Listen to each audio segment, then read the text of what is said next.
بسم الله الرحمن الرحيم الحمد لله رب العالمين الصلاة والسلام على رسوله الأمين وعلى آله وصحابه الطيبين الطاهرين ومن تبعهم بإحسان إلى يوم الدين أما بعد. وقال رسول الله صلى الله عليه وسلم إنما الأعمال بالنيات صدق الله وصدق رسول الله صلى الله عليه وسلم. பேரன்பும் பெரும் கருணையும் கொடையும் மிக்க பேருபகாரி அல்லாஹ்விற்கே கோடான கோடி புகழ்.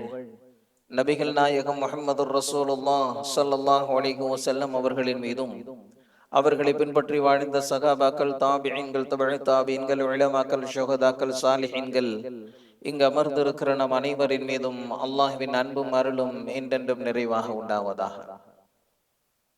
அல்லாஹ்வின் கிருபையால் அவனுடைய பொருத்தத்தை நாடியவர்களாக அவனுடைய மாளிகையில் இஅ்திகாஃபுடைய நியத்தோடு அமர்ந்திருக்கிற மார்க்க நண்பர்களே, அல்லாஹு ஜல்ல ஷானஹு தஆலா எந்த நல்ல விஷயங்களை தங்களுடைய வாழ்க்கையில் ஏற்று நடக்கும்படி கட்டளையிட்டுள்ளானோ அந்த விஷயங்களை தங்களுடைய வாழ்க்கையில் ஏற்று நடக்கும்படியும், எந்த விஷயங்களை விட்டு விலகி இருக்கும்படி கட்டளையிட்டுள்ளானோ அந்த விஷயங்களை விட்டு விலகி இருக்கும்படியும் எனக்கும் உங்களுக்கும் தக்வாவை கொண்டு இறை எச்சத்தை கொண்டு நசீஹத்து செய்தவனாக எனதுரையை ஆரம்பம் செய்கிறேன்.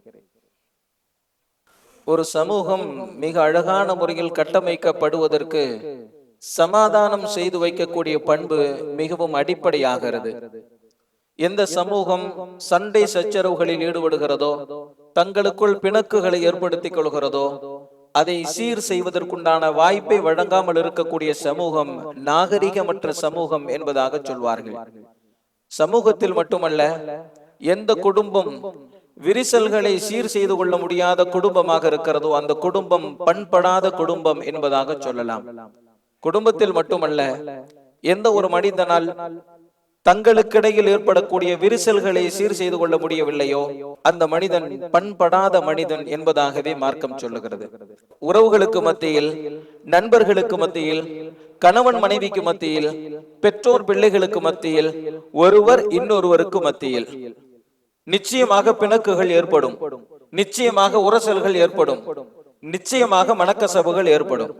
இவைகளை சீர் செய்து சரி செய்து அழகாக வாழக்கூடியவன் தான் மனிதன். அவன் தான் நாகரிகமானவன் என்பதாக மார்க்கம் சொல்லுகிறது. நபி ஸல்லல்லாஹு அலைஹி வஸல்லம் அவர்களிடத்திலே இறைவனுக்கு பிடிக்காத மனிதன் குறித்து கேட்கப்படுகிறது. அப்போது நபி ஸல்லல்லாஹு அலைஹி வஸல்லம் அவர்கள் சொன்னார்கள், எந்த ஒரு மனிதன் மக்களுக்கு இடையே சண்டை சச்சரவுகளில் ஈடுபட்டு கொண்டிருக்கிறானோ அவன் அல்லாஹ்வினுடைய மிகுந்த கோபத்திற்கு தகுதியானவன் என்பதாக நபி ஸல்லல்லாஹு அலைஹி வஸல்லம் அவர்கள் சொல்கிறார்கள். எனவே சமாதானம் செய்து கொள்ளக்கூடிய, சண்டை சச்சரவுகளை சீர் செய்து கொள்ளக்கூடிய மனிதன் சிறப்படைகிறான். நபி ஸல்லல்லாஹு அலைஹி வஸல்லம் அவர்கள் அதில் அதீத கவனம் செலுத்தியிருக்கிறார்கள். ஒரு முறை குபாவில் இரு சாராருக்கு மத்தியிலே சண்டை சச்சரவு ஏற்பட்டு விட்டது. இவர்கள் அவர்களை நோக்கி கல்லெறிகிறார்கள், அவர்கள் இவர்களை நோக்கி கல்லெறிகிறார்கள். அந்த அளவிற்கு சண்டை முற்றி போய்விட்டது. நபி ஸல்லல்லாஹு அலைஹி வஸல்லம் அவர்களுக்கு இந்த செய்தி வருகிறது. நபி ஸல்லல்லாஹு அலைஹி வஸல்லம் அவர்கள் ஹஜ்ரத் பிலால் ரலியல்லாஹு தஆலா அன்ஹு அவர்களை அழைத்து, குபாவில் இரு சாராருக்கு மத்தியிலே சண்டை ஏற்பட்டு விட்டது, சமாதானம் செய்வதற்காக வேண்டி நான் செல்கிறேன், தொழுகையினுடைய நேரம் வந்துவிட்டால் யாரையாவது ஒருவரை நியமித்து தொழ வைக்குமாறு சொல்லுங்கள் என்பதாக சொல்லிவிட்டு நபி ஸல்லல்லாஹு அலைஹி வஸல்லம் அவர்கள் கிளம்பிவிட்டார்கள். அங்கே அவர்களுக்கு மத்தியில் சமாதானம் செய்யும் விஷயத்தில் ஈடுபட்டு கொண்டிருக்கிறார்கள். லுகருடைய தொழுகை நேரம் வருகிறது. ஹஜ்ரத் பிலால் ரலியல்லாஹு தஆலா அன்ஹு அவர்கள் நபி ஸல்லல்லாஹு அலைஹி வஸல்லம் அவர்கள் வருகிறார்களா என்று எதிர்பார்க்கிறார்கள். நபி அவர்கள் வரவில்லை. ஹஜ்ரத் அபூபக்கர் ரலியல்லாஹு தஆலா அன்ஹு அவர்களிடத்தில் சென்று நபி ஸல்லல்லாஹு அலைஹி வஸல்லம் அவர்கள் ஒரு பிரச்சனையை சீர் செய்வதற்காக வேண்டி சென்றார்கள், இன்னும் வரவில்லை, தொழுகையினுடைய நேரம் வந்துவிட்டது, தாங்கள் தொழ வையுங்கள் என்பதாக நபி அவர்கள் சொன்னதற்கு பிறகு ஹஜ்ரத் அபூபக்கர் ரலியல்லாஹு தஆலா அன்ஹு அவர்கள் தொழ வைக்கிறார்கள். தொழுகை நடந்து கொண்டிருக்கிற போதே நபி ஸல்லல்லாஹு அலைஹி வஸல்லம் அவர்கள் அந்த பிரச்சனைக்கு முற்றுப்புள்ளி வைத்து விட்டு வந்து விட்டார்கள். நபி அவர்கள் வந்ததை உணர்ந்த சகாபாக்கள் தங்களுடைய கரத்தின் மீது கரத்தை அடித்து ஹஜ்ரத் அபூபக்கர் ரலியல்லாஹு தஆலா அன்ஹு அவர்களுக்கு உணர்த்துவதற்கு முயற்சிக்கிறார்கள். அதுவரை பின்னால் இருக்கக்கூடியவர் தொட வைக்கக்கூடியவருக்கு ஒன்றை உணர்த்துவதற்கு எந்த முறையை கையாள வேண்டும் என்பது அதுவரை கற்றுத்தரப்படவில்லை. ஹஜ்ரத் அபூபக்கர் ரலியல்லாஹு தஆலா அன்ஹு அவர்கள் ஓர கண்ணால் பார்க்கிறார்கள். நபி ஸல்லல்லாஹு அலைஹி வஸல்லம் அவர்கள் வந்து விட்டார்கள். அப்படியே பின்னோக்கி வருகிறார்கள். நபி அவர்கள் தொடருமாறு சைகை காட்டினார்கள். என்றாலும் கூட பின்னால் வந்து விட்டார்கள். பிறகு நபி ஸல்லல்லாஹு அலைஹி வஸல்லம் அவர்கள் தொழுகையை நிறைவு செய்ததற்கு பிறகு ஹஜ்ரத் அபூபக்கர் ரலியல்லாஹு தஆலா அன்ஹு அவர்களிடத்தில், நீங்கள் ஏன் பின்னால் வந்தீர்கள்? நான் தான் தொடருமாறு சொன்னேனே என்பதாக கேட்டபோது, உங்களை பின்னால் நிற்க வைத்து முன்னால் தொட வைக்கக்கூடிய தகுதி அபூ குஹாஃபாவினுடைய மகனாகிய எனக்கு இல்லை என்பதாக ஹஜ்ரத் அபூபக்கர் ரலியல்லாஹு தஆலா அன்ஹு அவர்கள் சொன்னார்கள். மக்களை பார்த்து நபி ஸல்லல்லாஹு அலைஹி வஸல்லம் அவர்கள் சொன்னார்கள், பின்னால் நின்று தொடக்கூடியவர்கள் தொட வைக்கக்கூடியவருக்கு ஏதாவது ஒன்றை உணர்த்துவதற்கு நாடினால் சுப்ஹானல்லாஹ் என்று சொல்லுங்கள் என்பதாக நபி ஸல்லல்லாஹு அலைஹி வஸல்லம் அவர்கள் சொன்னார்கள். இங்கே கவனிக்க வேண்டிய செய்தி என்னவென்று சொன்னால், சண்டை ஏற்பட்டு விட்டது, சச்சரவு ஏற்பட்டு விட்டது என்று தெரிந்தவுடன் நபி ஸல்லல்லாஹு அலைஹி வஸல்லம் அவர்கள் தொழுகை முடிந்ததற்கு பிறகு சென்றிருக்கலாம். ஆனால் சமாதானம் செய்து வைப்பதற்குள் தொழுகை நேரம் வரும் என்பது தெரிந்தும் நபி ஸல்லல்லாஹு அலைஹி வஸல்லம் அவர்கள் சமாதானம் செய்வதற்கு முன்னுரிமை வழங்கி இருக்கிறார்கள் என்பதைத்தான் இந்த சரித்திர குறிப்புக்கு கீழே அறிஞர்கள் சொல்லுவார்கள். இதே போன்று ஒரு முறை இரண்டு சாராருக்கு மத்தியிலே சண்டை வந்து விட்டது. நபி ஸல்லல்லாஹு அலைஹி வஸல்லம் அவர்கள் சமாதானம் செய்வதற்காக வேண்டி சென்றார்கள். பேச்சுவார்த்தை நடந்து கொண்டே இருக்கிறது, நீண்ட நேரமாகிறது. நபி ஸல்லல்லாஹு அலைஹி வஸல்லம் அவர்களுக்கு சிறுநீர் கழிக்க வேண்டிய ஒரு தேவை ஏற்பட்டு விடுகிறது. எப்போதும் நபி ஸல்லல்லாஹு அலைஹி வஸல்லம் அவர்கள் மலம் ஜலம் கழிப்பதற்கு வெகு தூரம் செல்லக்கூடிய வழமை கொண்டவர்களாக இருந்தார்கள். ஆனால் வெகு தூரம் சென்று தேவையை முடித்துவிட்டு வருவதற்குள் இங்கே சண்டை முற்றி போய் விடுமோ என்று அஞ்சி நபி ஸல்லல்லாஹு அலைஹி வஸல்லம் அவர்கள் அருகிலேயே அமர்வதற்கு வசதியற்ற அசௌகரியமான இடமாக இருந்தும் கூட நின்று கொண்டே சிறுநீர் கழித்து விட்டு உடனே வந்து சமாதானம் செய்யும் காரியத்தை தொடர்ந்தார்கள் என்று கூட நாம் பார்க்கிறோம். என்றால் நபி ஸல்லல்லாஹு அலைஹி வஸல்லம் அவர்கள் சமாதானம் செய்து வைக்கும் விஷயத்தில் எவ்வளவு தூரம் கவனம் கொண்டிருந்தார்கள் என்பதை நம்மால் புரிந்து கொள்ள முடிகிறது.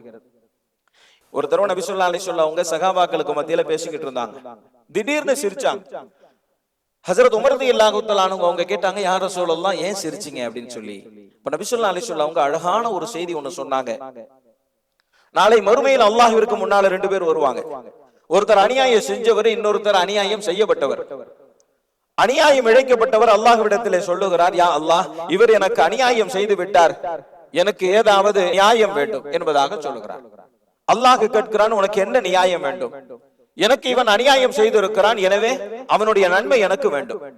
உனக்கு கொடுத்து அதை சமன் செய்யும் அளவிற்கு அவனிடத்தில் நன்மை இல்லையே என்பதாக அல்லாஹ் சொல்லுகிறான். அப்போது அவன் சொல்லுகிறான், அப்படி என்றால் என்னுடைய பாவத்தை அவனுடைய தலையில் கட்ட வேண்டும். அப்போது அல்லாஹு ஜல்ல ஷானஹு தஆலாவிற்கு இவனுடைய பாவத்தை அநியாயம் செய்தவனின் தலையில் கட்டுவதற்கு விருப்பமில்லை. அநியாயம் செய்தவனையும் மன்னிப்பதற்கு அல்லாஹ் நாடுகிறான். எனவே என்ன செய்கிறான்? இவரை அழைத்து சுவர்க்கத்தை சுற்றி காட்டிவிட்டு வாருங்கள் என்பதாக மலக்குமார்களுக்கு சொன்னார். மலக்குமார்கள் அவரை அழைத்து கொண்டு சுவர்க்கத்தை சுற்றி காட்டுகிறார்கள். அங்கு இருக்கக்கூடிய மாட மாளிகைகளை பார்க்கிறார், அங்கு இருக்கக்கூடிய அழகிய நீர்வீழ்ச்சிகளை பார்க்கிறார், அங்கு இருக்கக்கூடிய தோட்டங்களை, கனி வர்க்கங்களை பார்க்கிறார். இதுவெல்லாம் எந்த நபிக்காக அல்லாஹ் சுத்தப்படுத்தி வைத்திருக்கிறானோ என்று நினைத்தவராய் வருகிறார். அல்லாஹ் கேட்கிறான், பார்த்தாயா? ஆண் பார்த்தேன். இப்படி ஒரு சொர்க்கம் உனக்கு வேண்டுமா? இப்படி ஒரு உயர்ந்த சுவர்க்கம் எனக்கும் கிடைக்குமா என்பதாக அவன் ஆச்சரியத்தோடு கேட்கிறான். ஒரு காரியத்தை நீ செய்தால் அதற்கு பகரமாக உனக்கு இந்த சுவர்க்கம் கிடைக்கும்.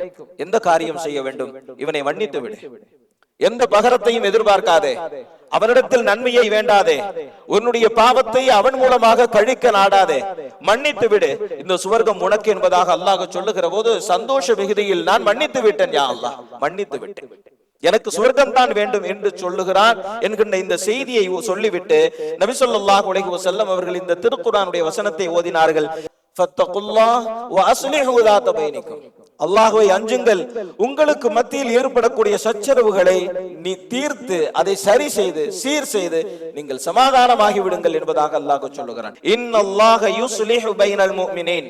நிச்சயமாக அல்லாஹ் ஜல்ல ஷானஹு தஆலா முஃமின்களுக்கு மத்தியில் சமாதானம் செய்து வைக்கிறான். சிரித்ததற்கான காரணமாக இந்த அழகிய நிகழ்ச்சியை நபி அவர்கள் சொன்னார்.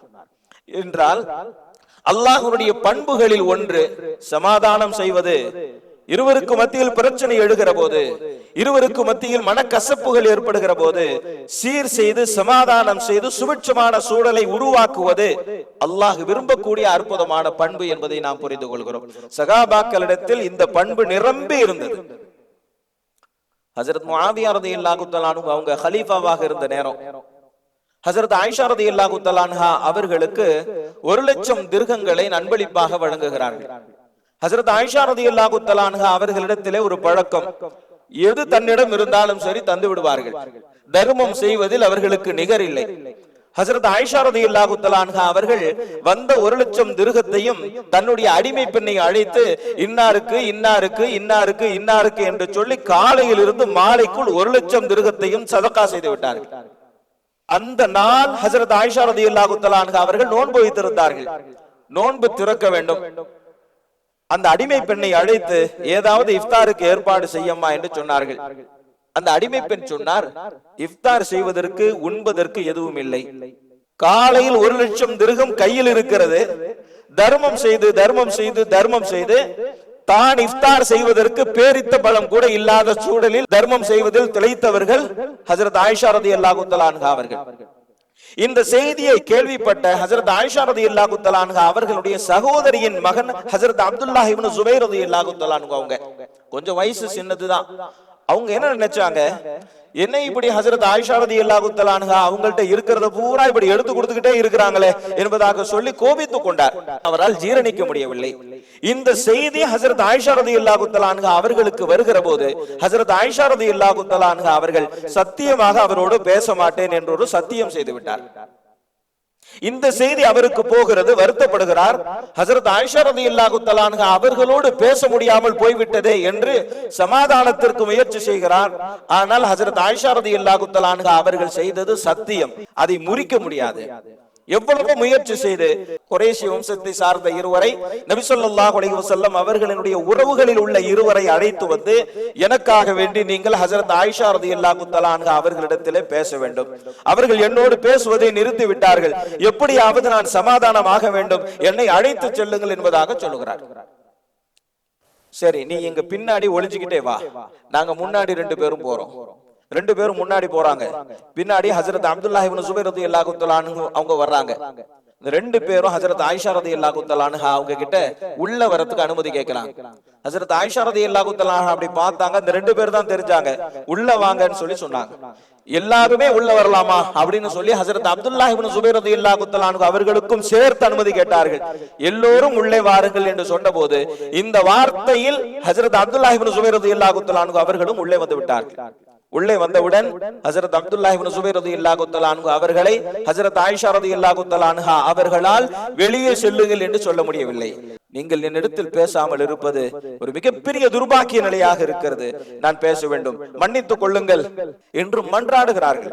வந்த இருவரும் ஹஜரத் ஆயிஷா ரலியல்லாஹு தஆலா அன்ஹா அவர்களிடத்தில், உங்களுக்கு தெரியாதது ஒன்றுமில்லை, நீங்கள் மன்னித்து விடுங்கள் என்பதாக அவர்களும் வேண்டி நின்றார்கள். ஹஜரத் ஆயிஷா ரலியல்லாஹு தஆலா அன்ஹா அவர்கள் பேச மாட்டேன் என்று செய்த சத்தியத்தை முறித்து அதற்கு பரிகாரமாக 40 அடிமைகளை உரிமை விட்டு அவரோடு சுலுகை ஏற்படுத்தி கொண்டார்கள் என்ற இந்த வரலாற்றுக்கு கீழே அறிஞர்கள் சொல்லுவார்கள், ஹஜரத் ஆயிஷா ரலியல்லாஹு தஆலா அன்ஹா அவர்கள் உறவை முறிக்கக்கூடியவர்கள் அல்ல, அவர்கள் சமாதானத்தை விரும்பக்கூடியவர்கள் தான். ஆனாலும் தர்மம் என்கின்ற சிறந்த ஒரு நற்காரியம் செய்வதை குறையாக நினைத்த காரணத்தினால் அவரோடு பேச மாட்டேன் என்று அந்த காரியத்தை வெறுத்தவர்களாக அவர்கள் சத்தியம் செய்து விட்டார்கள். ஆனால் சமாதானத்தினுடைய முக்கியத்துவத்தை உணர்ந்த காரணத்தினால் ஹஜரத் ஆயிஷா ரலியல்லாஹு தஆலா அன்ஹா அவர்கள் சமாதானம் செய்து கொண்டார்கள் என்பதாக நாம் பார்க்கிறோம். இந்த நிகழ்ச்சிகளுக்கு பின்னால் ஒரு விஷயத்தை நாம் புரிந்து கொண்டே வர வேண்டும். என்னவென்று சொன்னால், அண்ணன் தம்பியாக இருந்தாலும் சரி அவர்களுக்குள் பிரச்சனை வரும், கணவன் மனைவியாக இருந்தாலும் அவர்களுக்குள் பிரச்சனை வரும், பெற்றோர் பிள்ளையாக இருந்தாலும் அவர்களுக்குள் மனக்கசப்புகள் வரும்.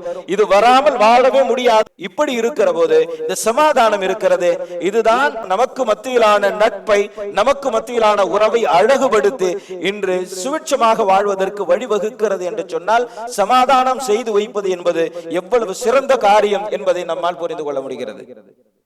கணவன் மனைவிக்கு மத்தியில பிரச்சனை வந்துருச்சு, அல்லாஹ் சொல்றான், வஸ்ஸுல்ஹு கைர், வஸ்ஸுல்ஹு கைர், சமாதானம் செய்து கொள்ளுங்கள், அதுதான் சிறந்தது.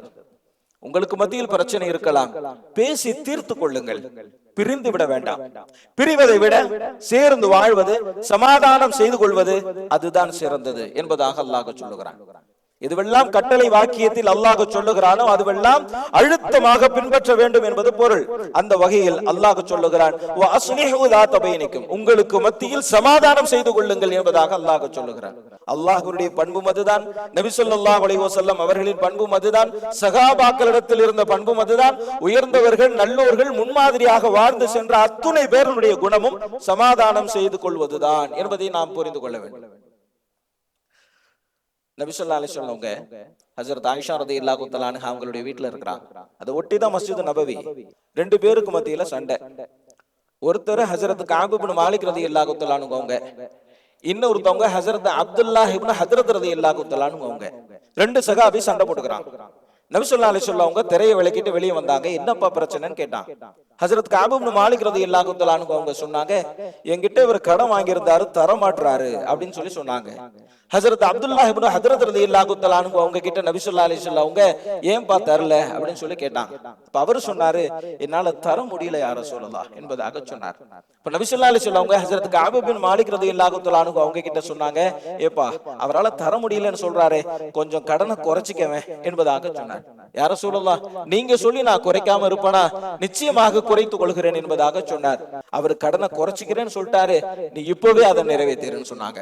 என்னால இயன்றதை நான் தந்து அதை நான் நிறைவேற்றி விடுகிறேன் என்பதாக உடனே கடனை அவர் நிறைவேற்றி சமாதானமாகி விட்டார் என்றெல்லாம் பார்க்கிறோம். என்றால் பிரச்சனை வருவது சகஜம், மனக்கசப்புகள் ஏற்படுவது சகஜம். ஆனால் சமாதானம் செய்து கொள்வதுதான் புத்திசாலித்தனம். அதே மாதிரி ரெண்டு பேர் சண்டை போடுறாங்க. ஒருத்தர் கடன் கொடுத்தாரு, இன்னொருத்தர் கடன் வாங்கியிருந்தார். கொஞ்சம் குறைச்சிக்கிங்க அப்படின்னு சொல்லி அவர் சொல்றார்.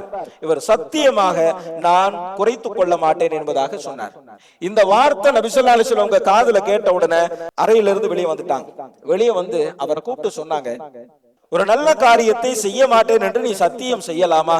அந்த சத்தியத்தை முறித்து விடு, கொஞ்சம் கடனை குறைத்துக் கொள் என்பதாக சொன்னார். உடனே அவர், சரிங்க யார சொல்லலாம், நான் குறைத்துக் கொள்கிறேன் என்பதாக சொன்னார். இவர் சொன்ன உடனேயே வாங்கியவர் சொன்னார், யார சொல்லலாம், இவர் குறைத்து விட்டார், இப்போது என்னால் நிறைவேற்ற முடியும் என்பதாக சொல்லி அந்த கடனை நிறைவேற்றினார் என்பதாக பார்க்கிறோம். ஆக எங்கெல்லாம் மனக்கசப்புகள் ஏற்படுகிறதோ, எங்கெல்லாம் பிரச்சனைகள் ஏற்படுகிறதோ, அங்கெல்லாம் நபி ஸல்லல்லாஹு அலைஹி வஸல்லம் அவர்கள் தலையிட்டு அதை சரி செய்வதை நாம் பார்க்கிறோம். ஒரு தடவை நபி ஸல்லல்லாஹு அலைஹி வஸல்லம் ஹஜ்ரத் ஃபாத்திமா ரலியல்லாஹு தஆலா அன்ஹா அவங்களுடைய வீட்டுக்கு வந்தாங்க. நபி ஸல்லல்லாஹு அலைஹி வஸல்லம் அவங்க புரிஞ்சுக்கிட்டாங்க, ஹஜ்ரத் ஃபாத்திமா ரலியல்லாஹு தஆலா அன்ஹா அவங்களுக்கும் ஹஜ்ரத் அலி ரலியல்லாஹு தஆலா அன்ஹு அவங்களுக்கும் ஏதோ பிரச்சனை போல தெரியுது. அதனால தான் மகளுடைய முகமே சரியில்லை, இதை சரி செய்யணுமே அப்படின்னு சொல்லி ஒரு தந்தையாக நபி ஸல்லல்லாஹு அலைஹி வஸல்லம் அவங்க ஹஜ்ரத் அலி ரலியல்லாஹு தஆலா அன்ஹு அவங்களை தேடிக்கிட்டே வராங்க. ஹஜ்ரத் அலி ரலியல்லாஹு தஆலா அன்ஹு அவங்க பள்ளி வாசல்ல படுத்திருக்கிறாங்க. உடனே தன்னுடைய மருமகனார் ஹஜ்ரத் அலி ரலியல்லாஹு தஆலா அன்ஹு அவங்களை பார்த்து நபி ஸல்லல்லாஹு அலைஹி வஸல்லம் அவங்க சொன்னாங்க, கும் யா அபத் துராப் அப்படின்னு சொன்னாங்க. மண்ணின் தந்தையை எழுந்திரீங்க அப்படின்னு சொல்லி சொன்னாங்க. ஹஜ்ரத் அலி ரலியல்லாஹு தஆலா அன்ஹு அவங்க அப்படியே எந்திரிச்சாங்க. அவங்களுடைய நெற்றியில எல்லாம் அப்படியே மண் அப்படியே படிஞ்சிருந்துச்சு. அப்ப நபி ஸல்லல்லாஹு அலைஹி வஸல்லம் அவங்க பக்கத்துல போய் ஹஜ்ரத் அலி ரலியல்லாஹு தஆலா அன்ஹு அவங்களுடைய நெத்தியிலையும் முகத்திலையும் கை வச்சு அந்த ஒட்டி இருந்த மண்ணெல்லாம் தட்டி விட்டாங்க. ஹஜ்ரத் அலி ரலியல்லாஹு தஆலா அன்ஹு அவங்களுக்கு அப்படியே மனசெல்லாம் குளிர்ந்துருச்சு. இப்ப நபி ஸல்லல்லாஹு அலைஹி வஸல்லம் சொன்னாங்க, என்னப்பா பிரச்சனை, வீட்டுக்கு போங்களேன் அப்படின்னு சொன்னாங்க. கோபித்து கொண்டு வெளியே வந்த ஹஜ்ரத் அலி ரலியல்லாஹு தஆலா அன்ஹு அவர்கள் நபி ஸல்லல்லாஹு அலைஹி வஸல்லம் அவர்களுடைய கண்ணியமான அணுகுமுறையை பார்த்து அப்படியே வீட்டிற்கு சென்ற ஹஜ்ரத் ஃபாத்திமா ரலியல்லாஹு தஆலா அன்ஹா அவர்களோடு சமாதானம் ஆனார்கள் என்றெல்லாம் பார்க்கிறோம். இந்த வரலாற்றை சொல்லிவிட்டு அறிஞர்கள் அழகாக சொல்லுவார்கள், கணவனுக்கு பின்னால் இருக்கக்கூடிய கணவனின் குடும்பத்தார்கள் எப்போதும் அந்த பெண்ணுக்குத்தான் சாதகமாக இருக்க வேண்டும். மனைவிக்கு பின்னால் இருக்கக்கூடிய அந்த பெண்ணினுடைய குடும்பத்தார்கள் எப்போதும் மருமகனுக்குத்தான் சாதகமாக இருக்க வேண்டும் என்பதாக சொல்லுவாங்க. இந்த இடத்துல நபி ஸல்லல்லாஹு அலைஹி வஸல்லம் ஹஜ்ரத் ஃபாத்திமா ரலியல்லாஹு தஆலா அன்ஹா அவர்களினுடைய நியாயத்தை எடுத்து பேசவில்லை. அங்கே ஹஜ்ரத் அலி ரலியல்லாஹு தஆலா அன்ஹு அவர்களுடைய கண்ணியத்தை தான் உணர்த்தினார்கள் என்பதாக நபி ஸல்லல்லாஹு அலைஹி வஸல்லம். அதனால தான் ஃபாத்திமா ரலியல்லாஹு தஆலா அன்ஹா அவங்களுடைய முகத்தை பார்த்த உடனே என்ன கேட்பாங்க அப்படின்னு சொல்லி சொன்னா, உங்களுடைய கணவன் எங்கே அப்படின்னு கேட்கல, உன்னுடைய சிறிய தந்தையின் மகன் எங்கே என்பதாக கேட்டான். ஐன இப்னு அம்மிக், அதாவது உனக்கும் ஹஜ்ரத் அலி ரலியல்லாஹு தஆலா அன்ஹு அவர்களுக்கும் வெறும் திருமண பந்தம் மட்டுமல்ல, இரத்த பந்தமும் இருக்கிறது என்பதை ஞாபகமூட்டித்தான் ஹஜ்ரத் அலி ரலியல்லாஹு தஆலா அன்ஹு அவர்களை தேடிக்கிட்டு நபி ஸல்லல்லாஹு அலைஹி வஸல்லம் வர்றாங்க. ஆக சமாதானம் மிகச் சிறந்த ஒரு அழகிய பண்பு. இது எங்கெல்லாம் இருக்கிறதோ அது நாகரிகத்தினுடைய அடையாளம் என்பதை நாம் புரிந்து கொள்கிறோம். நபி ஸல்லல்லாஹு அலைஹி வஸல்லம் அவங்க சொல்றாங்க, சகாபாக்கள்கிட்ட தொழுகையை விட, நோன்பை விட, தான தர்மத்தை விட சிறந்த ஒரு காரியத்தை நான் சொல்லவா என்பதாக கேட்டான். சகாபாக்கள் சொல்லித்தாருங்கள் யார் ரசூலுல்லாஹ் என்பதாக சொன்னாங்க. நபி ஸல்லல்லாஹு அலைஹி வஸல்லம் அவங்க சொன்னாங்க, சமாதானம் செய்து வைப்பது என்பதாக சொன்னாங்க. சொல்லிட்டு கூடவே சொன்னாங்க, இன்னொரு பண்பு இருக்கிறது, மோசமான பண்பு. அவருடைய மார்க்கத்தையே அது பறித்து விடும். எது? அடுத்தவர்களுக்கு மத்தியில் விரோதத்தை பரப்பக்கூடிய இந்த பண்பு இருக்கிறது, இது அவருடைய மார்க்கத்தையே அழித்து விடும் என்பதாக நபி ஸல்லல்லாஹு அலைஹி வஸல்லம் அவங்க சொன்னாங்க. இன்னொரு ஹதீஸ்ல நபி ஸல்லல்லாஹு அலைஹி வஸல்லம் அவங்க சொன்னாங்க, எந்த ஒருவர் சமாதானம் செய்து வைப்பதற்காக வேண்டி பேசுகிறாரோ அவருடைய ஒவ்வொரு வார்த்தைக்கும் ஒவ்வொரு அடிமையை உரிமை விட்ட நன்மையை பெறுவார் என்பதாக நபி ஸல்லல்லாஹு அலைஹி வஸல்லம் அவங்க சொன்னாங்க. ஒரு அடிமையை உரிமை விடுறதுக்கு எவ்வளவு பெரிய நன்மை இருக்குது. அவருடைய ஒவ்வொரு வார்த்தைக்கும் ஒவ்வொரு அடிமையை உரிமை விட்ட மிகப்பெரிய நன்மையை அவர் பெறுவார் என்பதாக நபி ஸல்லல்லாஹு அலைஹி வஸல்லம் அவங்க சொன்னாங்க. விளையாட்டுக்கு கூட பொய் சொல்லக்கூடாது என்று சொல்லக்கூடிய இந்த மார்க்கம் 3 சந்தர்ப்பங்களில் மட்டும் பொய் பேசலாம். அதில் ஒரு சந்தர்ப்பம் என்ன தெரியுமா? இருவருக்கு மத்தியில் ஏற்பட்டு விட்ட கசப்புணர்வை நீக்குவதற்காக வேண்டி ஒரு பொய் தேவைப்படுகிறது என்றால் அந்த பொய் பேசி சமாதானத்தை ஏற்படுத்தலாம் என்று மார்க்கம் சொல்லுகிறது. லா கைர ஃபீ கஸீரின் மின் நஜ்வாகும், ஜாடமாடை பேசுவதில் நன்மை இல்லை என்று அல்லாஹ் சொல்லுகிறான். ஆனால் 3 சந்தர்ப்பங்களில் ஜாடை மாடையாக பேசலாம். அதில் ஒன்று நல்லதை ஏவுவதற்கு, இன்னொன்று தீமையை தடுப்பதற்கு, இன்னொன்று சமாதானத்தை ஏற்படுத்துவதற்காக என்பதாக சொல்கிறார். ஒருத்தர் சமாதானம் செய்து வைப்பதற்காக வேண்டி செலவு செய்கிறார் என்று சொன்னால் அந்த செலவிற்காக வேண்டி ஜக்காத்துடைய பணத்தை தருவது கூடும் என்று மார்க்க அறிஞர்கள் சொல்லுகிறார்கள் என்று சொன்னால் சமாதானத்திற்கு எந்த அளவிற்கு மார்க்க முக்கியத்துவம் தருகிறது என்பதை புரிந்து கொள்ள முடிகிறது. இமாம் இப்னு சீரின் ரஹிமஹுல்லாஹ் அவங்க மிகச்சிறந்த முஹத்தீஸ், கனவிற்கு விளக்கம் சொல்வதிலே தேர்ச்சி பெற்றவர்கள். கடத்தருள் அவங்க நின்றுகிட்டு இருக்கிறாங்க. எல்லாருக்கும் கேட்கிற மாதிரி ஒருத்தர், நீங்க ஒரு முனாஃபிக் என்பதாக ஒருத்தர் கத்துறார். கடத்தருளை வச்சுக்கிட்டு பலராலும் மதிக்கத்தக்க ஒரு மாமேதையை நீங்கள் ஒரு முனாஃபிக் என்பதாக ஒருவர் சொல்லுகிறார். அப்போது இமாம் இப்னு சீரின் ரஹிமஹுல்லாஹ் அவர்கள் என்ன சொன்னார்கள் தெரியுமா? அல்லாஹும்ம ஃபிர்லி இன் கான சாதிகா, அல்லாஹும்ம ஃபிர் லஹு இன் கான காதிபா என்பதாக சொன்னார். அவர் சொல்லுவது உண்மையாக இருந்தால் யா அல்லாஹ் என்னை மன்னித்து விடு, அவர் சொல்வது பொய்யாக இருந்தால் யா அல்லாஹ் அவரை மன்னித்து விடு என்பதாக சொன்னார். மக்கள் எல்லாம் வந்து ஆச்சரியமாக கேட்கிறாங்க, என்ன வார்த்தையை சொல்றாரு, நீங்க அவருக்கு போய் இஸ்திக்ஃபார் செய்றீங்களே என்று கேட்டபோது இமாம் இப்னு சீரின் ரஹிமஹுல்லாஹ் அவர்கள் சொன்னார்கள், இதுதானே நபிமார்களின் பண்பு என்பதாக சொன்னார். எந்த நபி தனக்கு தொல்லை கொடுத்தவருக்காக வேண்டி சாபமிட்டார்? இது நபிமார்களுடைய பண்பு என்பதாக இமாம் இப்னு சீரின் ரஹிமஹுல்லாஹ் அவர்கள் சொன்னார்கள். சில காலம் கழிந்தது. முனாஃபிக் என்று அவர்களை சொன்னவரே இப்னு சீரின் ரஹிமஹுல்லாஹ் அவர்களுடைய வீட்டிற்கு வந்து, இமாம் அவர்களை என்னை மன்னித்து விடுங்கள், நான் அன்று செய்த காரியம் அன்றிலிருந்து எனக்கு தூக்கம் வரவில்லை என்பதாக சொல்லி தான் செய்த தவறுக்கு மன்னிப்பு கேட்ட போதும் இமாம் இப்னு சீரின் ரஹிமஹுல்லாஹ் அவர்கள் சொன்னார்கள், நீ தவறு செய்யவில்லை, நான் செய்த தவறை திருத்துவதற்காக அல்லாஹ் தான் உன்னை அனுப்பினான் என்பதாக சொன்னார்கள். என்று சொன்னால் எவ்வளவு தூரம் பண்பட்ட உள்ளம் கொண்டவர்களாக நம்முடைய முன்னோர்கள் இருந்திருக்கிறார்கள் என்பதை நம்மால் புரிந்து கொள்ள முடிகிறது. ஹுதைபியா உடன்படிக்கை, அந்த உடன்படிக்கையினுடைய முக்கிய கூறு என்ன தெரியுமா? 10 ஆண்டுகள் போர் செய்யக்கூடாது என்பதுதான். போர் செய்யக்கூடாது என்கின்ற இந்த சமாதான அம்சத்திற்காக வேண்டி உடன்படிக்கை எழுதுகிற போது குறைஷிகள் சொல்லுகிறார்கள், பிஸ்மில்லாஹிர் ரஹ்மானிர் ரஹீம், இல்லை ரஹ்மானை ஏற்க மாட்டோம், ரஹீமை ஏற்க மாட்டோம், பிஸ்மிக் அல்லாஹும்ம என்று எழுதுங்கள் என்று சொன்னார்கள். நபி ஸல்லல்லாஹு அலைஹி வஸல்லம் அவர்கள் சமாதானத்திற்காக வேண்டி ரஹ்மான் ரஹீம் என்று குறிப்பிடுவதை விட்டு கொடுத்தார்கள். முஹம்மதுர் ரசூலுல்லாஹ், ரசூலுல்லாஹ்வை ஏற்றுக்கொள்ள மாட்டோம், முஹம்மது இப்னு அப்துல்லாஹ் என்று எழுதுங்கள் என்று சொன்னார்கள். சமாதானத்திற்காக வேண்டி நபி ஸல்லல்லாஹு அலைஹி வஸல்லம் அவர்கள் ரசூலுல்லாஹ்வை விட்டு கொடுத்தார்கள் என்று சொன்னால் ஒரு சமாதானத்திற்கு எவ்வளவு தூரம் முக்கியத்துவம் தரப்பட்டிருக்கிறது என்பதை நாம் புரிகிறோம். ஹஜ்ரத் அபூபக்கர் ரலியல்லாஹு தஆலா அன்ஹு அவங்க சொல்றாங்க, நாளை மறுமையில் அல்லாஹ் ஜல்ல ஷானுஹு தஆலா யார் உலகத்தில் மற்றவர்களை மன்னித்தார்களோ அவர்களை அல்லாஹ் மன்னித்து விட்டான் என்கின்ற அறிவிப்பை செய்வதற்கு அல்லாஹ் ஜல்ல ஷானுஹு தஆலா நாளை மறுமையில் ஒரு அறிவிப்பாளரை நியமிப்பான் என்பதாக ஹஜ்ரத் அபூபக்கர் ரலியல்லாஹு தஆலா அன்ஹு அவர்கள் சொல்கிறார்கள். ஹஜ்ரத் அலி ரலியல்லாஹு தஆலா அன்ஹு அவர்கள் தன்னுடைய மகன் ஹஜ்ரத் ஹஸன் ரலியல்லாஹு தஆலா அன்ஹு அவர்களுக்கு அழகிய 5 உபதேசங்கள் செய்தார்கள். அதில் ஒன்று என்ன தெரியுமா? உனக்கு அநியாயம் செய்தவனையும் நீ மன்னித்து விடு என்பதாகும். ஆக அநியாயம் செய்பவரையே மன்னிக்க கூடிய ஒரு நிலை வந்து விட்டது என்று சொன்னால் அங்கே பிணக்குகளுக்கு எங்கே வேலை இருக்கிறது? அங்கே குரோதங்களுக்கு எப்படி வேலை இருக்கிறது? அங்கேதான் சமாதானம் மலர்கிறது. எனவே தனக்கு ஒருவர் அநியாயம் செய்திருக்கிறான், தன்னோடு மோதலாம், என்ன இருந்தாலும் சரி, சமாதானம் சமாதானம் சமாதானம். ஒரே ஒரு செய்தியை நான் சொல்றேன், என்ன அப்படின்னு சொல்லி சொன்னா, சண்டை சச்சரவுகளில் ஈடுபடக்கூடியவரினுடைய துவா ஒப்புக்கொள்ளப்படாது. துவா ஒப்புக்கொள்ளப்படல அப்படின்னு சொன்னா இதை விட சாபக்கேடு எதுவுமே கிடையாது. நபி ஸல்லல்லாஹு அலைஹி வஸல்லம் அவங்க சொல்றாங்க, சண்டை சச்சரவுகளில் ஈடுபடக்கூடிய, பகைமை பாராட்டக்கூடிய ஒருவன் இருக்கக்கூடிய சபையில் கேட்கப்படக்கூடிய துவா அங்கீகரிக்கப்படாது என்பதாக நபி ஸல்லல்லாஹு அலைஹி வஸல்லம் சொல்றாங்க. அப்படின்னு சொன்னா அண்ணன் தம்பியோட பேசாதவங்க யோசிச்சு பாருங்க, தாய் தந்தையோட பேசாதவங்க யோசிச்சு பாருங்க, மனைவி மக்களோடு பேசாதவங்க யோசிச்சு பாருங்க, சிறிய தந்தை பெரிய தந்தை, சிறிய அன்னை பெரிய அன்னை என்று சொல்லி உறவுகளிடத்தில் பேசாதவர்கள் யோசித்து பாருங்கள். பகைமை பாராட்டக்கூடியவர் இருக்கக்கூடிய சபையில் கேட்கக்கூடிய மற்றவரின் துவா கூட ஒப்புக்கொள்ளப்படுவதில்லை என்று சொன்னால் பகைமை பாராட்டக்கூடியவருடைய துவா எப்படி ஏற்றுக்கொள்ளப்படும் என்பதை யோசிக்க வேண்டும். திங்களும் வியாழனும் நம்முடைய அமல்கள் அல்லாஹ்விடத்தில் சமர்ப்பிக்கப்படுகிறது. அப்போது அல்லாஹ் ஜல்ல ஷானுஹு வ தஆலா இருவரின் பாவங்களை மன்னிக்க மாட்டான். ஒருவர் ஷிர்க் செய்தவர், இன்னொருவர் பகைமை பாராட்டக்கூடியவர் என்பதாக நபி ஸல்லல்லாஹு அலைஹி வஸல்லம் அவர்கள் சொன்னார்கள் என்று சொன்னால், எந்த அளவிற்கு சமாதானத்தோடு வாழ்வது சிறப்பிற்குரிய காரியமோ அந்த அளவிற்கு சமாதானம் இல்லாத சூழலை உருவாக்குவதும் மோசமான காரியம் என்பதை நாம் புரிந்து கொள்ள வேண்டும். அல்லாஹ் ஜல்ல ஷானுஹு வ தஆலா அப்படி ஒரு நல்ல தௌஃபீக்கை நமக்கு தந்தருள்வானாக. ஒற்றுமையுள்ள ஒரு சமூகத்தை கட்டமைக்கக்கூடிய நல்ல பாக்கியத்தை நமக்கு ஏற்படுத்தி தந்தருள்வானாக. வ ஆகிரு தாவானா அல்ஹம்துலில்லாஹி ரப்பில் ஆலமீன். அஸ்ஸலாமு அலைக்கும் வரஹ்மத்துல்லாஹி வபரகாத்துஹு.